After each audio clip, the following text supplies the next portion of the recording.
Good morning students. In the previous videos we have been studying about percentages and its application. We have studied about profit and loss. In this video we would be studying about discount and discount percentages, and we will also look at a few questions from exercise 7.3. So here we have a situation where there is a shopkeeper who is buying a product for his shop. So the cost price for him is rupees 250. Then he is putting a tag to the product, and that is rupees 300 because he wants profit, so he has increased the price to 300. That tag is called the list price or the marked price. So the list price or the marked price. So he wants to sell at 300, but because of competition or because there may be a festival, so he is offering a sale discount of 10%. So when a customer comes to buy the product from him, he would not be required to pay 300. He will get some discount on this 300. So if the discount percentage is 10%, then 10%, 10 by 100 times 300, that means 10% of this marked price, that is rupees 30, will be offered as discount to this customer. So the customer would not pay 300, he will pay 300 minus 30, that is rupees 270 only. So this is the concept of discount. The discount is applicable or it is given on the marked price or the list price.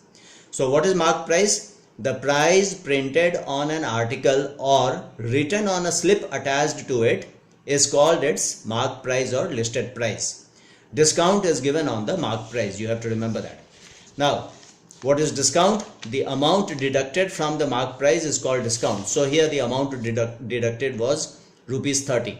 So the amount deducted from the marked price is called discount, and then the price after the discount is called the selling price, SP. So the SP for the SP was 270 rupees for the shopkeeper. The sales price to the customer was 270 rupees. The customer purchased in rupees 270 from the shopkeeper. Okay. So sales price will be marked price minus discount.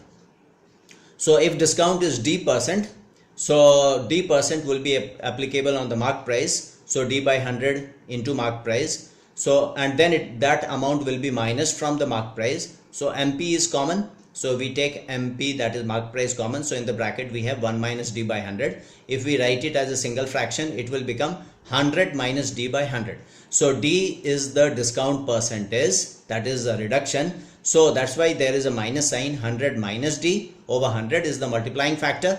If we multiply that with the marked price, we will be able to get the selling price. So in this case, 300 is the marked price. So 300 times 100 minus 10 by 100, that is 300 times 90 by 100. If we do, we will directly get the selling price. This is important to understand, the concept of multiplying factor. Okay. Then sometimes the shopkeepers may offer more than one discount. For example, let us say because there is a festive season, so the shopkeeper offers initial discount of D1% and then another discount of D2% if the customer pays the full amount in cash at the time of purchase itself.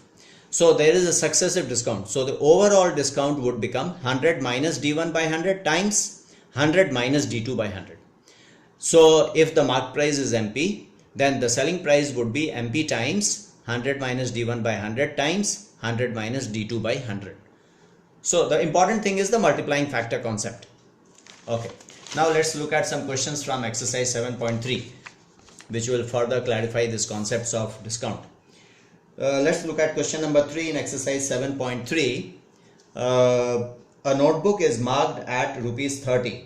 Find the price a student pays for a dozen notebooks if he gets 15% discount. So for one notebook it is rupees 30, the marked price. So for a dozen notebook, that is 12 notebooks, the total marked price would become rupees 360.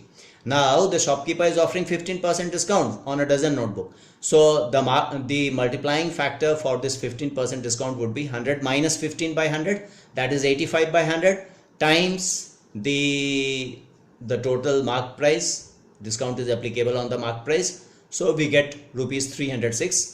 So the selling price would be 306. That means the student would be able to get those notebooks in rupees 306. Okay, now let's look at question number 5. So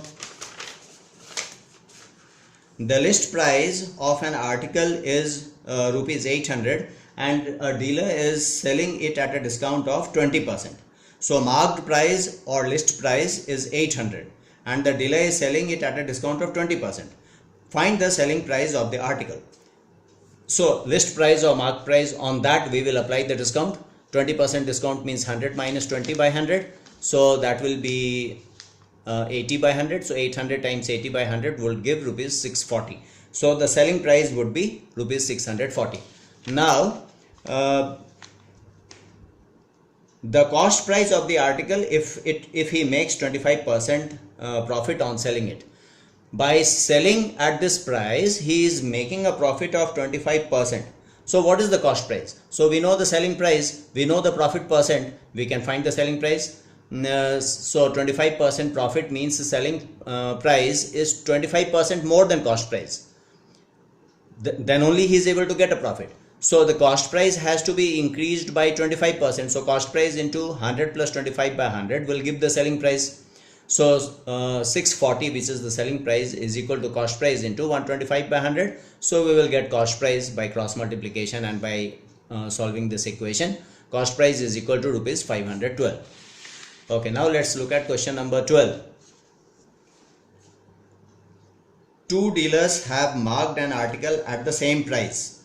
The first dealer allows two successive discounts of 15% and 5%. The other allows a discount of only one discount, that is 20%. Which is the better offer? So for both the dealers, the mark price is same. So we have assumed let the mark price be 100. So for dealer A, the selling price would be 100 times the mark price times two successive discounts, 15% and 5%. So multiplying factor would become 85 by 100 into 95 by 100. So for dealer A, the final selling price would be rupees 80.75. Now for dealer B, he is not offering successive discount. He is offering a discount of 20% only. So for dealer B, the multiplying factor would be 100 minus 20 by 100, that is 80 by 100. So 100 times 80 by 100, that is rupees 80.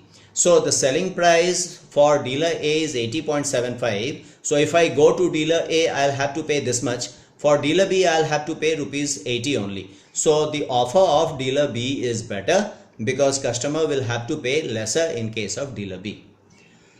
So these are some of the questions which I have tried for from exercise 7.3. The other questions are similar to these. So try to attempt them in your maths notebook and complete exercise 7.3. Thank you.